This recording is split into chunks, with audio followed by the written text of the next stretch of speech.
Are you ready to start running your business as the CEO and stop wearing all the hats? Then you're in the right place for this episode today. Welcome to the Six Figure Business Mastery Podcast, where every week Kirsten and Jeannie dive into the essential topics to fuel your business growth. From copywriting to course creation, mindset to video marketing, they've got you covered. Tune in for expert guest interviews on all things marketing and business, and learn how to work on your business, not just in it. So, get ready to unlock your business potential and take it to the next level. Today, we're thrilled to have Megan Kane from Ops Strategy and Management. She is an ops expert who works with visionary CEOs of growing service-based businesses, especially those with a social impact and nonprofit focus, who are in the process of building a team because they know there are gaps that keep them stuck in the day-to-day of their business. She helps them fill the often missing middle layers of strategy and management so they can get back to doing the visionary work that will propel their business forward. So welcome, Megan. We are thrilled to have you today. I'm thrilled to be here. Thanks for having me. Absolutely. When I was looking over the notes for your topic, I'm so excited. And my first question was, when I saw this, was what are the 4 layers to a business? Like, is that where we're going to start today? Because that seems so interesting to me. Yeah, so I think that's a great place to start. So there's 4 layers to every business. There's vision, strategy, management, and implementation. And so one thing that I talk a lot about with my clients, who are often the CEOs and the founders, is that they should be sitting solidly in the visionary seat and then sometimes dipping down into strategy, but not doing the management and the implementation. Ideally, there are other people on their team that are doing the management and implementation, not them. Kind of thinking in my mind, and Jeannie, you might feel the same way, kind of laughing in my head a little bit because we're trying to get there. And I guess it's easier said than done. We just recently did hire an operations manager to kind of start helping us out with that. And it's a powerful statement to make. So what are some of your tips and the things, how do you coach your clients into getting there? Because I think that's what we all want to know is how do we get to the point where we can spend more time in the vision, a little bit in the strategy, and really trust that everything else can get done? How do we do that? Yeah, really the strategy and management is where I come in. But I think one thing that happens is that people say, oh, I need to get help. And I think often what the popular advice is to just hire a VA and a VA will solve all your problems. And VAs are wonderful. And I've worked with some amazing VAs, who really helped me do my job better. And I think it's important to understand that someone at the administrative level, so a VA sits at that implementation level, is that they're going to need very clear guidance and directions in order to do their job successfully. But what I've noticed is that visionaries who are very overwhelmed don't really have the time to offer that clear guidance. And so sometimes that's where there's a relationship mismatch, where the visionary is not getting what they need because they feel like, okay, the VA is not delivering or they're not understanding what I'm saying. And really that's because the visionary is going from that visionary layer all the way down into the implementation, right? So they're trying to cover too many layers. So when I'm talking to a client and they'll say to me, well, I want to hire a virtual assistant who can just run my business. And my thought is, well, why wouldn't they just own their own business and you'd work for them? Right? I hate to be mean, but you're not hiring a virtual assistant to step into the role and be able to do everything you want them to do. And it also, over the years, let me tell you, from hundreds of virtual assistants that we've worked with to hundreds of clients, it's so interesting because from the virtual assistant's perspective, people want them to be mind readers. They want them to be able to just know what they want, know how to do it, not give them any direction. And that's so frustrating for them. And then get yelled at because they're not able to read minds, right? And then on the flip side of that, I feel so bad for business owners who they hire a virtual assistant and then they just throw their hands up and give up because, well, if I have to spend all this time training them, I'll do it myself. It's not worth it if I have to, tell them everything to do. And so, like you said, there's this big disconnect between hiring someone and providing a great onboarding process and providing standard operating procedures and being clear on the expectations and the goals that you're giving them. If you bring a virtual assistant in at that level and with that level of support, you're going to win every single day, and they're going to win. They're going to have a job that they love, and they're going to stay with you for years. But if you bring them in expecting them to be mind readers or expecting them to basically step in and run your business, I can promise you an epic fail, right? And so I can see where that could be a problem even with your clients. Yeah, I totally agree. And I've come into situations where the VAs are upset and they feel like they're not doing a good job, and that's not fair to them either. So I think either the founder visionary needs to make sure they're serving that. I mean, they're basically serving in that management layer, right? Not everybody can afford at different points to be in every layer, but you have to really be cognizant that you are the manager of the implementer, of the VA, or you have to get somebody else to come in and help manage them. Or like you all do, in a way, they're outsourcing the management and the implementation because you're setting up the VAs to be successful. So it really just depends on where. I think there's some self-awareness and business awareness at this point of where are you in business, and is it time to bring in management and strategy to help fill out those layers? If not, then you are going to have to fill in some of those layers and carve out the time to do it, to have a successful implementer. I think I can speak for vision and strategy. Like if we could just hang out in vision and strategy and not have to deal with management or implementation, that would be like heaven for us. So you actually help clients get to that point, don't you? Yeah, I mean, that is your job. That's the job of the two of you as the founders and the CEOs. That's where you should be. That's where most likely you're going to be the happiest. That also is, in my experience, it's helps you get back to the reasons why you started the business, the things that you love to do. So visionaries really should be spending time coaching, depending on your business, how your business is set up, but visionaries should be coaching, doing thought leadership, speaking, teaching, writing, networking, raising money, maybe client creation, unless you have other people on your team doing that. And most of the visionaries that I know and work with they're not spending enough time in that visionary seat doing those really big picture things that really drive the business forward and help the business grow, and also help the business align with what their vision is. So that's often why when I meet them, they're feeling really overwhelmed. And because they're often stuck in the day-to-day. So if you think about those 4 layers, the day-to-day really is that implementation and the management. That's the day-to-day operations. And when you're dipping down into those, it almost weighs you down. I feel like it kind of sucks you down out of the visionary seat into those other layers, which is why you feel like you're drowning and you feel like you're stuck in the day-to-day weeds. Yeah, that's so true. And I feel like a lot of people think, well, once I get the day-to-day done, then I'll work on the strategy. And then what happens is the day-to-day expands into week to week, and then they're never getting to that high level strategic part of their business. Right. I think that's true. And I think because often it's some visionaries I work with, it's not even their strength the day-to-day. So one of my clients said, I was stuck doing things I didn't like, and worse, I wasn't even good at. So I'm trying to do these things that I know I'm not good at, and I'm making mistakes and things are going wrong. And so then you're tired when you're outside of your zone of genius and you're trying to force yourself to do all these things that you don't like. I don't think it's realistic to think that you're going to have energy at the end of the day to then think about the visionary things. Right. I think you're just going to be too exhausted.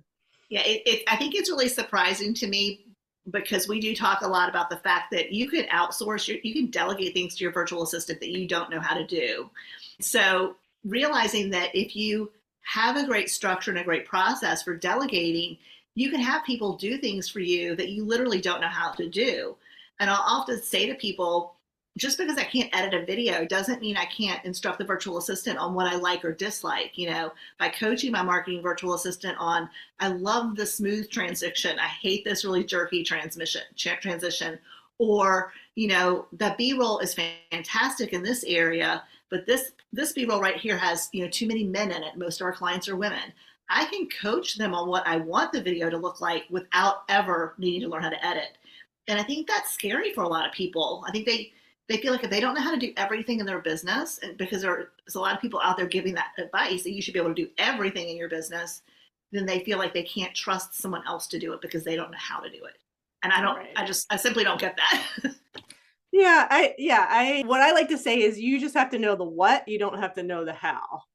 And it is a process. I will say, some visionaries I work with, I come in and they're like, yes, get all of this stuff off my plate. I don't want any of it. And it's easy. But I think you're right. With other people, it takes time. You have to build up trust, and you have to have a team in place that you trust is doing the things that you need done, and that they can figure things out. And you just say, this is my vision. And then you have people that are like, great, got it on my list. I'll go figure it out. I'll come back to you with any questions. So when you find that CEO who is dipping from visionary to strategy, how would you coach them into staying in the visionary role? How do you because once you started working with someone, you're probably very quickly getting them more and more into the visionary role. So how do you coach them on trying to get them to stay there? Well, I think it's just a lot of repetition. I was just meeting with a client today. Most of my clients, we have a weekly meeting. This is a new client, so we're about a month in, and I said, oh, this is the first time I've come to a meeting where I have an agenda. I have things I want to talk about. I've been listening and taking a lot of things in. And so then I think there's this subtle beginning of a transformation or shift where I'm starting to take the lead on more things. And so I think a lot of it is having the right people in the right places, right? If you want people to take things off your plate, like you said, a VA, you can't hire a VA and expect them to run your business. If you want a strategic thought partner, you want someone to show up and say, these are the things that we need to talk about. These are the questions that I have. What do you want to do about this? It's really a higher level person, right? I have a client that's on vacation for 2 weeks and another client that just came back from a 3-month maternity leave. Like, you need higher level people in your business if that's how you want to be in a relationship to your business, that you can leave for 2 weeks and everything is still running. You're going to need, unless you have an extremely simple business that you think, okay, I could leave for 2 weeks and a VA could probably keep most things running. That's not the case for most of the people I work with, that they're growing and they're scaling and their businesses are becoming slightly more complicated. So it's time, it's trust, and it's really having a strong partner who knows that the objective is to start getting things off your plate to help you get back into that visionary seat. And so freeing up your time. So I think it's somebody that has to be cognizant of, this is the goal. You need to be doing these things. These are the things that you want to be doing. And we're going to work towards getting you back into that visionary seat and out of the day-to-day. So Megan, a little bit off topic here, just out of curiosity, how did you get into being like an operations manager, or what actually do you consider your role to be, and how did you move into this space? Yeah, so I call myself different things: operations lead, director of operations, COO. It kind of depends on people's businesses and what their title structure is. One of my new clients said, well, what do you want me to call you? And I said, well, you can call me director of operations if you want, COO, whatever you want. I had a business. I still have a business. I have a vegetable gardening education business. So really my first career was in gardening education. I worked for a nonprofit. I started a bunch of programs. Then I left. I started my own business in vegetable gardening education, which it's about 11 years old. And now it's mostly online. I have a pretty extensive website. It's called creativevegetablegardener.com, in case anybody's a gardener who's listening and is curious. But through running that business, I learned a lot. I always think if I had known all the things that I didn't know when I started a business, I would have been probably scared. It was ignorance is bliss in that case. So I learned a lot over those 11 years. And I have to say, mostly I was a solopreneur. And so it was lonely. And so in 2020, I started to think, I'm kind of tired of working by myself. And I always thought I could work with other entrepreneurs in their businesses. That would be fun. I'd get back to working with a team on collaborative projects. And so I actually started my business as a project manager because I've always done a lot of project management in all of my jobs. And I knew, okay, that's something that I'm really strong in. I'm a great project manager. But then it just started to morph into more operations. I saw that a lot of people, they didn't just have a project management need, they had more of an operations need. So they wanted help with hiring, they wanted help with some HR stuff, with managing some of the implementers in the team. And so my role within people's businesses started to grow because I love learning new things. I wanted to serve my clients. Everybody has small teams. One of the things that I've always been good at, because I have worked at a lot of small nonprofits as well, is that you kind of have to know how to do a lot of things, and you have to be willing to learn how to do new things. And so that's certainly one of my superpowers. And so I just got deeper and deeper into people's businesses, and then really, like a lot of us, how we develop our businesses is seeing people's pain points and their needs and realizing, oh, I can help solve some of these problems. And so I just listened to my clients and saw what they needed and figured out, oh, ops is a big need for a lot of people, operations, and it's something that I'm good at. And so I think we have a match here. Very good. Yeah. And I think it's so valuable. Oftentimes we're so involved in the business that we can't see, and especially businesses that are growing, and owners who are feeling overwhelmed, they can't see where those gaps are, or what's missing in the structure or what's not working. So bringing someone in like you is fantastic. Yeah. And a lot of teams, some people I work with already have the beginnings of a team. And what I find is their team wants more structure, their team wants more organization. With my new client, I am leading a hiring process because they're bringing on a new team member. So I stepped in, I'm leading it. And I was just talking to the CEO yesterday, and she was asking me some questions. She's like, wow, this is the furthest ahead we've ever planned in a hiring process. Like, this is so great. Usually we're reactive, but now we're being proactive. And so I think it was interesting that she said that, because I thought, oh yeah, I think that is a switch. I think that a lot of CEOs get to a point where they do want to make that switch and stop being so reactive to everything and really start to have some space, have some time, bring in somebody that can start to plan ahead. Okay, if we want to hire somebody in 3 months, what do we need to have in place? What kind of financials need to be in place? So just, yeah, that is that change from being stuck in the day-to-day and feel like you're drowning. And that is part of getting back into the vision and strategy, so that they can look ahead and then communicate to the team so that the team can then help plan ahead. Yeah, the reacting part it's exhausting. If you're constantly feel like you're chasing your tail and that you're never getting ahead. So yeah, it's phenomenal that you help people get to that. It's such a great feeling and such a relief off your shoulders when you get to that point where it's like, oh, we're ahead of the game. This is fantastic. Right. Yes.